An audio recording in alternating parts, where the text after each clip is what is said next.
สาธุเดอร์คลิปนี้ได้ขึ้นอยู่หน้าโทรศัพท์ของผู้ใด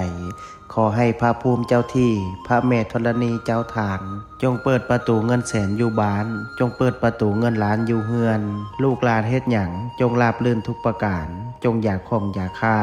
นึกคิดอันใดจงมาคว้าเอาอันใดจงไดพระอินทร์ขอให้มาทรงพระพรหมขอให้มารักษา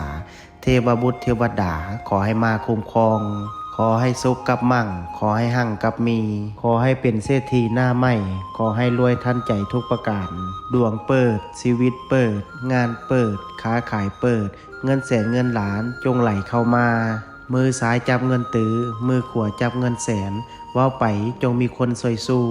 กูเข้ามาบ่มีวันร่มจมขอให้ฟูขึ้นน้ำเต็มพังมั่งมีคือเศรษฐีทั้งหลายนอนไซนอนใจอูอาอูอังนะโมพุทธายะท่านใดที่ได้ร่วมพิมพ์สาธุกดแชร์ออกไปแล้วขอให้สิ่งที่เว้ามาจงเกิดเป็นจริงสาธุ